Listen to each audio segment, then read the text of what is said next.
Hello दोस्तों, welcome to विद्यालय IAS.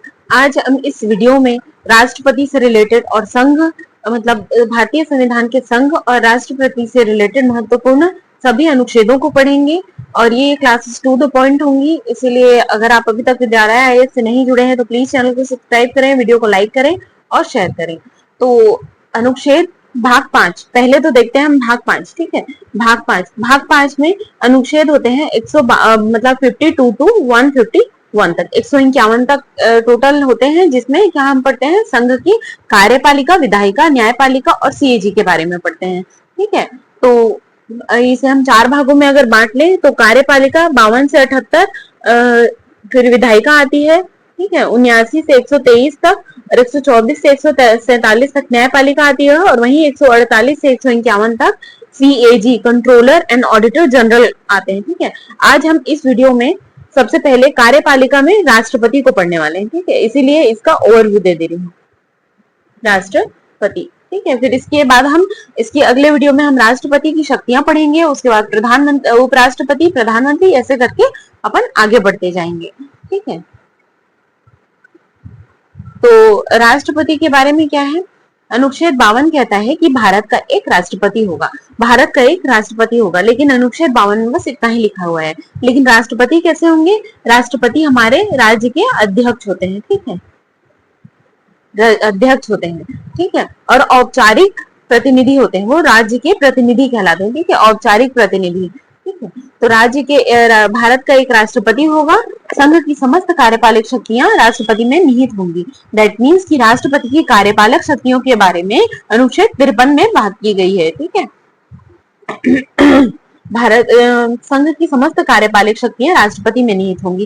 कार्यपालक शक्तियां इन द सेंस कि जितने भी नौकरशाही होते हैं, नौकरशाही तंत्र होते हैं, मंत्री परिषद होते हैं, ये सभी किस में आते हैं, कार्यपालिका में आते हैं। ठीक है, नौकरशाही तंत्र होते हैं, मंत्री परिषद तंत्र होते हैं, ये सभी जो भी काम करते हैं वो राष्ट्रपति के बिहाफ में किए जाएंगे। दैट मीन्स संघ की समस्त कार्यपालक शक्तियां राष्ट्रपति में निहित होंगी। ठीक है, तो अनुच्छेद 53 हमारा यही कहता है। और अगर हम 53 को देख रहे हैं तो हमें अनुच्छेद 74 याद रहना जरूरी है। तो मैं यहाँ पे भी अनुच्छेद 74 बता रही हूँ आपको, और जब हम प्रधानमंत्री को पढ़ेंगे हम तब भी अनुच्छेद 74 पढ़ेंगे। ठीक है, प्रधानमंत्री, मंत्री परिषद पढ़ते टाइम भी हम अनुच्छेद 74 को देखेंगे। राष्ट्रपति को सलाह देने के लिए अनुच्छेद 74 ये कहता है सीधे सीधे कि राष्ट्रपति को सलाह देने के लिए,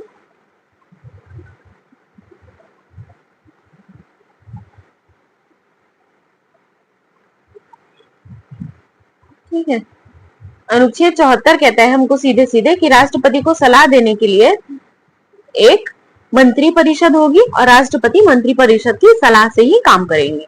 ठीक है, इसके बाद वो बातें बाध्यकारी हैं या नहीं हैं, ये सब बातें हम बाद में पढ़ेंगे। ठीक है, राष्ट्रपति को सलाह देने के लिए एक मंत्री परिषद होगी, याद रखना है, राष्ट्रपति को सलाह देने के लिए कौन होगा, एक मंत्री परिषद होगी, और राष्ट्रपति मंत्री परिषद की सलाह से ही कार्य करेंगे। ठीक है, अब अनुच्छेद 54 देखते हैं। 54 में क्या बताया गया है, 54 में बताया गया है राष्ट्रपति जी का निर्वाचक मंडल। निर्वाचक मंडल इन द सेंस कि राष्ट्रपति जी के एग्जाम में, मतलब एग्जाम कह रही थी, सॉरी, राष्ट्रपति जी के चुनाव में, राष्ट्रपति के चुनाव में कौन कौन वोट दे सकते हैं। ठीक है, तो वोट कौन कौन दे सकते हैं, लोकसभा और राज्यसभा के सभी निर्वाचित सदस्य। यहाँ पे एक बात याद रखना है कि केवल निर्वाचित सदस्य ही वोट देते हैं, मनोनीत सदस्य को भी वोट नहीं दे सकते हैं। ठीक है, लोकसभा और राज्यसभा के केवल निर्वाचित सदस्य, फिर राज्य विधानसभाओं के समस्त निर्वाचित सदस्य, जितने भी राज्य विधानसभाएं तब कार्य में होंगी, मतलब कार्यशील होंगी। ठीक है, वो सभी विधानसभाओं के निर्वाचित सदस्य।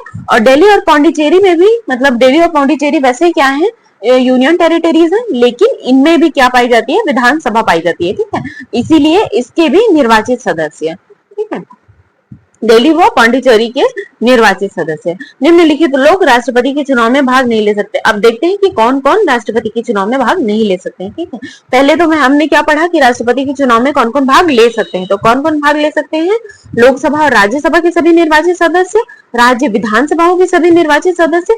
याद रखना है कि विधान परिषद के सदस्य नहीं ले रहे हैं, क्यों, क्योंकि विधान परिषद के सदस्य प्रत्यक्ष रूप से निर्वाचित नहीं होते हैं। ठीक है, याद रखना है हमेशा, दिल्ली और पौंडीचेरी की विधानसभा के भी निर्वाचित सदस्य। तो ये सब क्वेश्चंस क्या आते हैं, कूट में आ जाते हैं। ठीक है, फिर एक एक को अलग करना पड़ता है, तो याद रखना है 3 A B C करके हमको याद रखना है। पहले तो लोकसभा राज्यसभा को याद रखना है, सभी निर्वाचित सदस्य, राज्य विधानसभाओं के सभी निर्वाचित सदस्य। फिर तीसरा याद रखना है दिल्ली और पौंडीचेरी की विधानसभा के सभी निर्वाचित सदस्य।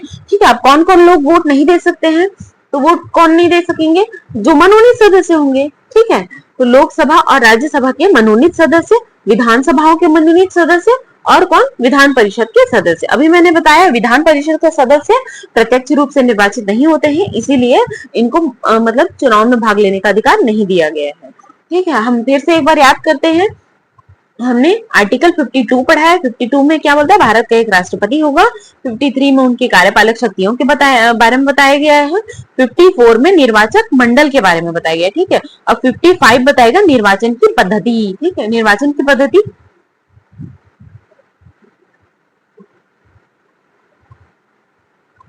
एक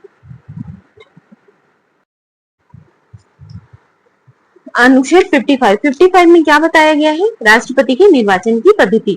तो निर्वाचन की पद्धति ऐसी होती है कि क्या होगा, एकल संक्रमणीय मत पद्धति द्वारा होगा और अनुपातिक प्रतिनिधित्व प्रणाली द्वारा होगा। पद्धति में जीत के लिए आवश्यक मत बताए गए हैं। ठीक है, मत कितने होंगे, n/n+1, टोटल का +1। ठीक है, n/n मतलब स्मॉल n +1, फिर टोटल का +1। इसका मतलब क्या है, यहाँ पे n क्या है, कुल मतों की संख्या है, और यहाँ पे कुल सीटों की संख्या। देखिए, तो इस हिसाब से अगर हम इसे जोड़ें तो कुल मतों की संख्या तो n टोटल हो जाएगी। ठीक है, कुल मतों की संख्या, और इसमें n यहाँ जो ये है ये पदों की संख्या है। तो राष्ट्रपति का तो एक ही पद होता है भारत में, तो ये n/2+1 हो जाएगा। दैट मीन्स अगर हम इसे देखें तो ये n/2+1। ठीक है, अब यहाँ पे याद रखना है कि ये मत ना होके मत मूल्य है। क्यों, क्योंकि राष्ट्रपति के वोट में मत नहीं दिए जाते हैं, वैल्यू ऑफ वोट्स होते हैं। ठीक है, वैल्यू ऑफ वोट्स, मत मूल्य। ठीक है, हर जो मतलब जैसे चार कैंडिडेट अगर खड़े हैं तो फिर जो मतलब मत देने के लिए जो भी सांसद या विधायक जाएंगे वो क्या करेंगे, प्रेफरेंशियल वोट सिस्टम होता है। मतलब उनको अगर किसी को पहले स्थान पे रखना है, किसी को जिताना है, तो उसको नंबर 1 देंगे, फिर उसके बाद में 2, 3, 4 कैसे करके नंबरिंग करेंगे। ठीक है, इसमें नंबर्स भी जुड़ते हैं, मत मूल्य जुड़ते हैं। ठीक है, मत नहीं जुड़ते हैं, इसीलिए सांसदों का मत मूल्य अलग होता है और विधायकों का मत मूल्य अलग होता है। जैसे जो एमपीज होते हैं, मेंबर ऑफ पार्लियामेंट्स होते हैं, इनके मत का मूल्य कितना है आज की डेट में, 708। ठीक है, वैसे ही हर स्टेट में अपने अपने मत मूल्य होते हैं जो वहां की जनसंख्या के अनुसार निर्धारित होते हैं। ठीक है, राष्ट्रपति को जीत के लिए कितने वोट चाहिए होते हैं, 50%+1 मत चाहिए होते हैं। और एक एमएलए का मत मूल्य अगर निकालना है तो एमएलए का मत मूल्य कैसे निकालते हैं, राज्य की जनसंख्या बटे कुल निर्वाचित एमएलए, राज्य की जनसंख्या, यहाँ पे एक कट है। ठीक है, यहाँ टोटल को गुणा आ जाएगा, राज्य की जनसंख्या बटे कुल निर्वाचित एमएलए इंटू 1/1000। ठीक है, क्योंकि जनसंख्या बहुत ज्यादा हो जाती है तो ये डेटा बहुत ज्यादा मत हो जाए करके 1000 से इसको फिर से भाग दे दिया जाता है। तो अभी जैसे हर स्टेट का अपना अपना एमएलए मतलब मत मूल्य होता है। सबसे ज्यादा मत मूल्य किसका है, यूपी का है। ठीक है, क्योंकि वहां की जनसंख्या बहुत ज्यादा होती है। ठीक है, और जो भी मेंबर ऑफ पार्लियामेंट्स होते हैं इनका मत मूल्य एक मत मूल्य 708 नंबर का होता है। ठीक है, मतलब मत का मूल्य दिया जाता है। दैट मीन्स कि अगर हम 2 कैंडिडेट खड़े हैं तो हमें क्या करना पड़ेगा, ए और बी करके प्रेफरेंस देना पड़ेगा। ठीक है, अगर वो किसी एक के बारे में ही मत डाल के चले जाते हैं ना तो फिर वो काउंटिंग नहीं किए जाते। ठीक है, तो इसमें मत का मूल्य दिया जाता है और इसके बारे में हमको याद करना पड़ेगा। जैसे पहला अधिकांश जितने भी राष्ट्रपति हुए ना वो पहले ही मत के मूल्य काउंटिंग में मतलब तय हो जाता था। लेकिन वीवी गिरी के चुनाव में, जैसे वरा वेंकट गिरी जी हैं जो हमारे चौथे राष्ट्रपति थे, उनके चुनाव के टाइम दूसरे दौर की गणना करनी पड़ी थी। क्यों, क्योंकि उनके अगेंस्ट भी एक स्ट्रॉन्ग कैंडिडेट नीलम संजीवा रेड्डी जी खड़े थे। और वही जब नीलम संजीवा रेड्डी हमारे 6वें राष्ट्रपति बने तो क्या हुआ, एकमात्र राष्ट्रपति हैं जो निर्विरोध रूप से निर्वाचित हुए थे। ठीक है, और वही जो वीवी गिरी राष्ट्रपति हैं ये पहले गैर कांग्रेसी राष्ट्रपति बने थे। ठीक है, याद रखना है हमको। वीवी गिरी के चुनाव में दूसरे दौर की गणना करनी पड़ी थी। वीवी गिरी पहले गैर राष्ट्रपति मतलब गैर कांग्रेसी राष्ट्रपति हैं जो निर्दलीय निर्वाचित हुए थे। और इन्होंने क्या किया था, जब ये राष्ट्रपति बने थे तो इन्होंने नीलम संजीवा रेड्डी जी को पराजित किया था। और जब नीलम संजीवा रेड्डी की बारी आई, जब ये मतलब छठवें राष्ट्रपति के रूप में निर्वाचित हुए थे, तब क्या किया, ये पहले निर्विरोध निर्वाचित राष्ट्रपति थे। ठीक है, निर्विरोध इनका निर्वाचन हुआ था। और इन्हीं के टाइम से, याद रखना है, इन्हीं के टाइम से हर राष्ट्रपति हमेशा 26 जुलाई को ही शपथ लेते हैं। 26 जुलाई की तारीख को ही शपथ ली जाती है। ठीक है, याद रखना है। फिर अनुच्छेद 56 क्या कहता है, राष्ट्रपति जी के कार्यकाल के बारे में अनुच्छेद 56 में बात की जाती है। देखिए, इसमें क्या होता है, पद ग्रहण जिस दिन से किया जाता है, पद ग्रहण मतलब शपथ जिस दिन लिया जाता है, शपथ के बाद क्या कर दिया जाता है, उन्हें पदभार दे दिया जाता है। ठीक है, पद ग्रहण की तारीख से 5 वर्ष तक राष्ट्रपति का कार्यकाल होता है, लेकिन इन्हें महाभियोग के द्वारा बीच में भी हटाया जा सकता है। ठीक है, और याद रखना है कि त्याग पत्र, मृत्यु या महाभियोग, ये 3 रीजन और है जिसके क्या होता है, जिसके माध्यम से इन्हें बीच में ही मतलब दूसरे राष्ट्रपति के चुनाव करना पड़ता है। बीच में भी छोड़ सकते हैं। 3 कारण हो सकते हैं, त्याग पत्र हो जाए, या तो मृत्यु हो जाए, या तो महाभियोग। ठीक है, महाभियोग आज तक कभी किसी राष्ट्रपति के विरोध में नहीं लगाया गया है। और राष्ट्रपति और उपराष्ट्रपति, याद रखना है कि राष्ट्रपति जी जो होते हैं वो अपना इस्तीफा जो होते हैं, त्याग पत्र, उपराष्ट्रपति को देते हैं और उपराष्ट्रपति राष्ट्रपति को देते हैं। ऑफिशियली ये जो त्याग पत्र होता है, रेजिग्नेशन होता है, ये ऑफिसेस को जाता है। ठीक है, ऑफिस कार्यालय को जाता है, ऐसा नहीं है कि डायरेक्ट हैंड टू हैंड देते हैं, कार्यालय को जाता है। ठीक है, और वैसे ही जो लोकसभा के अध्यक्ष होते हैं वो उपाध्यक्ष को देते हैं और उपाध्यक्ष अध्यक्ष को देते हैं, ये भी याद रखना है। ठीक है, फिर अनुच्छेद 57 कहता है कि पुनर्निर्वाचन। ठीक है, पुनर्निर्वाचन, तो पुनर्निर्वाचन के बारे में हमें याद रखना है कि एक राष्ट्रपति कितनी भी बार निर्वाचित हो सकते हैं, कितनी भी बार, ठीक है, बार निर्वाचित हो सकते हैं। ठीक है, कोई वो नहीं है, मतलब कोई अभी तक सीमा नहीं तय हुई है कि एक राष्ट्रपति अधिकतम 2 से 3 बार बन सकते हैं, कितनी भी बार कोई राष्ट्रपति बन सकते हैं।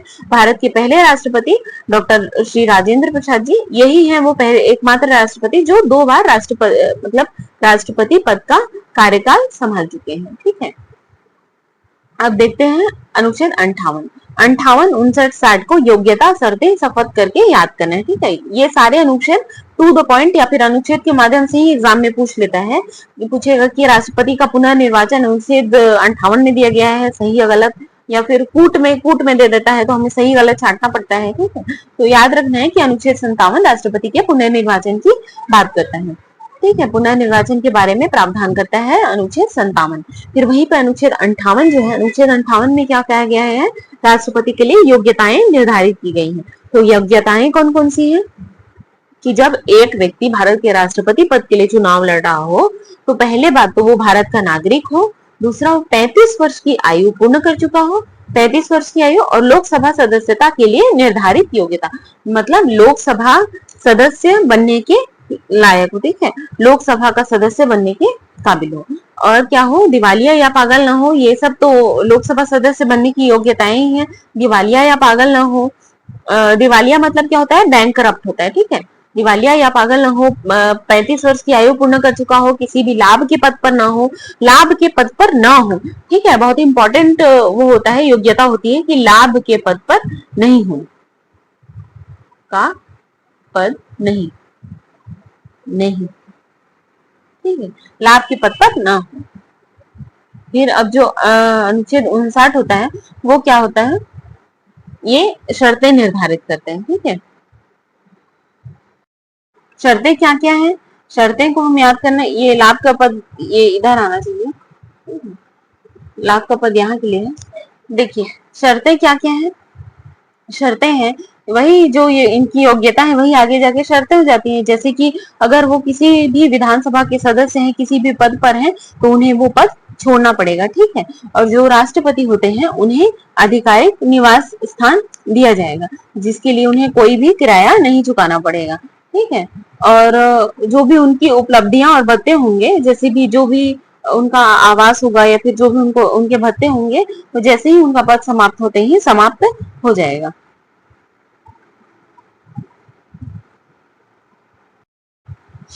उनकी उपलब्धियां और जो भी उनके भत्ते होंगे वो उनकी पदावधि के दौरान कम नहीं किया जाएगा, और जैसे ही वो पद से निष्कासित हो जाते हैं तो वो तो पेंशन के अंदर आ जाता है। ठीक है, फिर शपथ क्या है?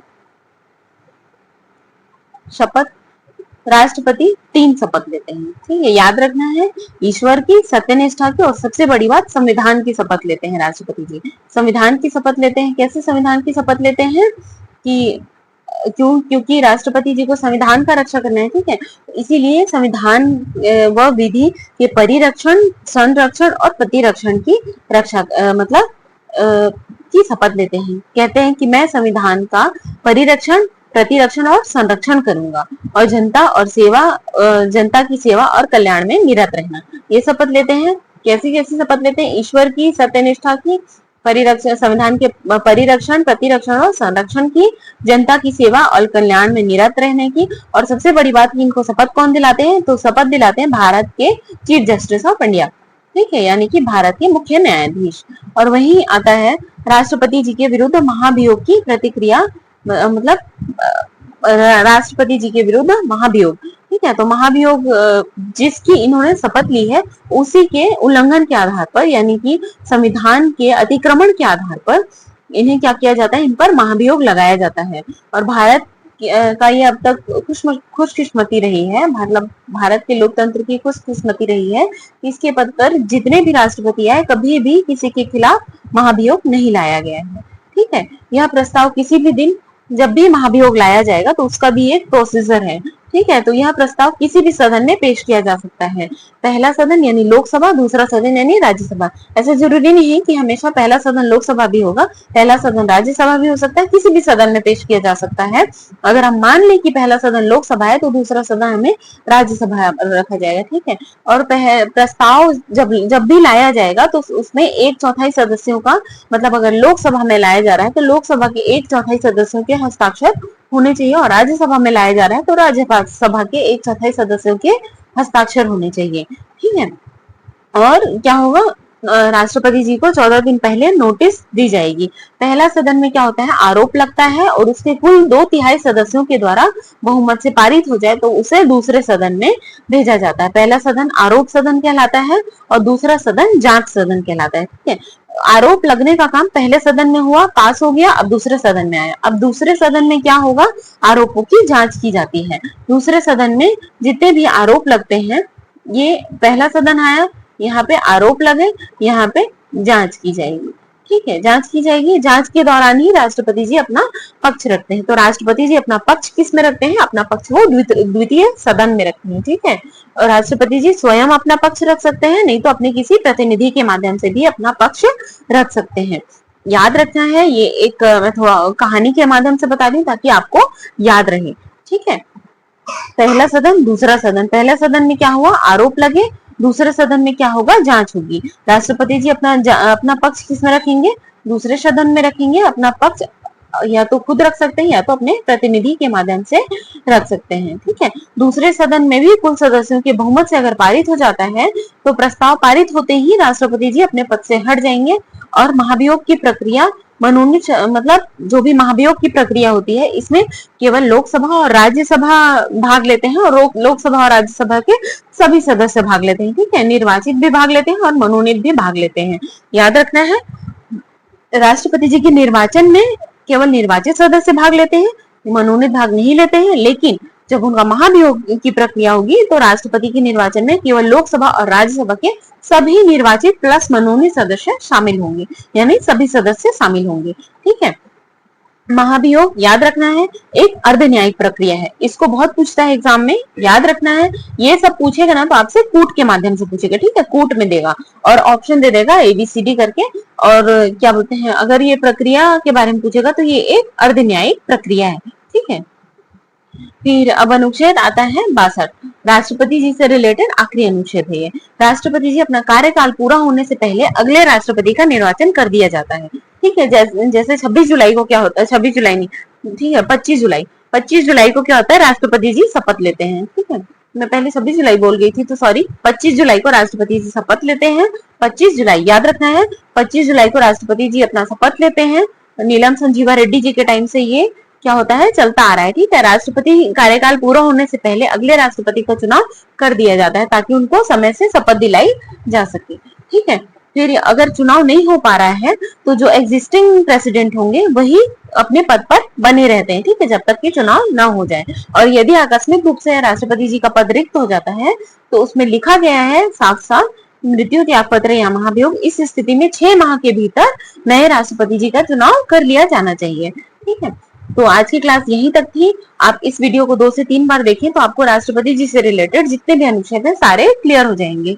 अगर आपको ये वीडियो अच्छा लगा हो तो प्लीज चैनल को सब्सक्राइब करें, वीडियो को लाइक करें और शेयर करें। और थोड़ा बहुत जो भी मिस्टेक होता है उसके लिए सॉरी। जैसे कि मैं 25 जुलाई है वो डेट, मैं शुरू में शायद मुझे जहां तक याद आ रहा है मैं 26 जुलाई बोल गई थी। ठीक है, तो 25 जुलाई को हर राष्ट्रपति नीलम संजीवा रेड्डी जी के बाद से अपना पद ग्रहण करते हैं। ठीक है, तो थैंक यू फॉर वॉचिंग और सब्सक्राइब विद्यालय आईएएस। Thank you.